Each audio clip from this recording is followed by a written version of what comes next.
This is Varjak Poor, Chapter 13, read by Miss Lewis. Varjak's head hung low. He could hear more monsters in the distance, coming closer. He couldn't face looking at them. What was the point? He knew now that they'd never stop and help him, not in a million years. He'd failed to do the one and only thing he'd ever been trusted with. What good was he to anyone? Julius was right. He was no Mesopotamian blue, and never would be. He was an insect. Worse than an insect, he was a disgrace to the name of Jalal. He'd failed. Varjak glanced up at the hill, far away on the other side of the park. There was no way he could go back there, not without a dog. And that meant he might never see his home again. The kitchen full of china bowls, the Contessa's red velvet armchair, even the new toy mouse. Never again. He slunk into an alley that led away from the monsters, away from the hill, away from his memories of home. This alley was narrow and dark, with the shadows of night.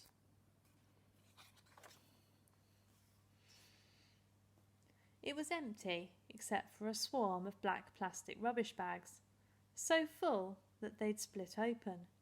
Ruined food seeped out of the bags like blood from a wound.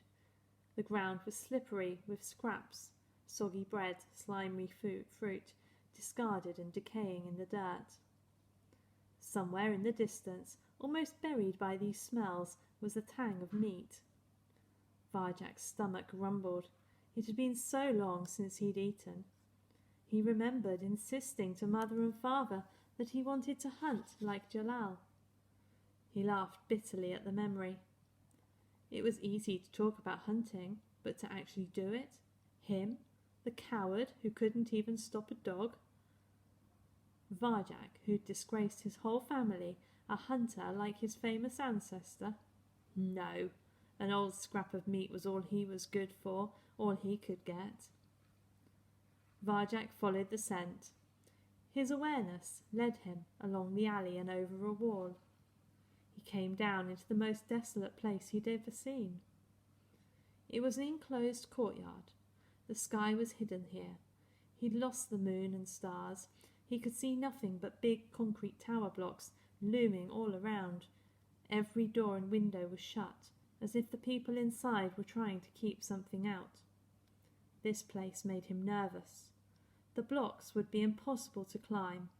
Their walls were smooth and sheer. If something went wrong, if there was trouble, he could easily be trapped. The only way out was the way he'd come in. Still, at least it was shadowy. There were plenty of places to hide, and it was quiet. All he could hear was the muffled rumbling of the city in the distance. The smell of meat was potent in this barren place. With grim precision, Varjak tracked it to a metal bin that clanked in the corner, helpless on its side in a murky pool of rain. Something brushed against his shoulder. Varjak gasped, ducked, swung around. What was it? No one there, just a rustling sound. A plastic bag caught by the wind was circling him as if it was the hunter and he was the prey. He let out his breath, told himself not to be so nervous, and turned back to the bin. The smell of meat wasn't quite so nice close up. It was rancid, rotten, and that was why he'd picked it up from so far away. His nose wrinkled. This wasn't how he'd imagined life outside. If only he could have a bowl of the gentleman's caviar now, but this was all he deserved. Varjak moved towards the bin, and the world erupted into violence. Out of the shadows, those perfect hiding places, 5 fully grown tomcats sprang. Not one of them wore a collar.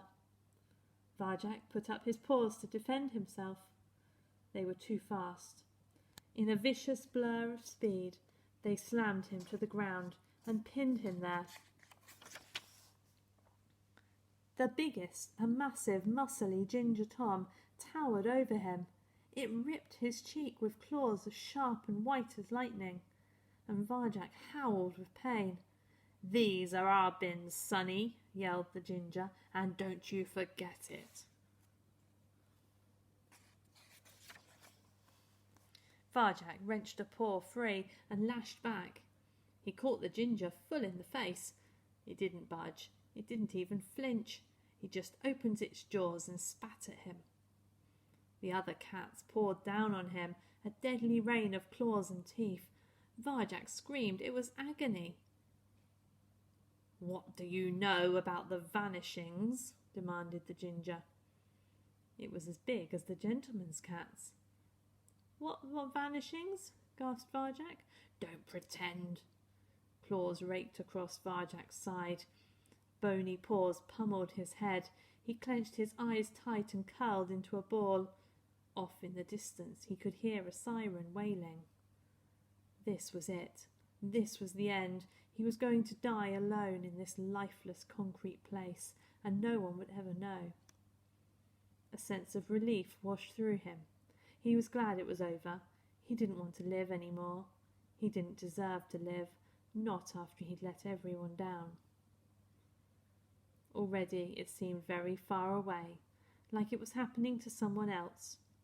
His body felt cold and weightless, as if from a great height, through a curtain of pain, he could hear voices talking. He wondered vaguely whose they were. "Leave him alone, Ginger," a gravelly voice. "Well, look who it is. Friend of yours, is he, Holly?"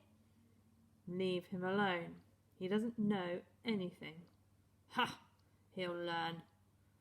Something crunched into Varjak's ribs, and purple pain seared through his body and faded into black.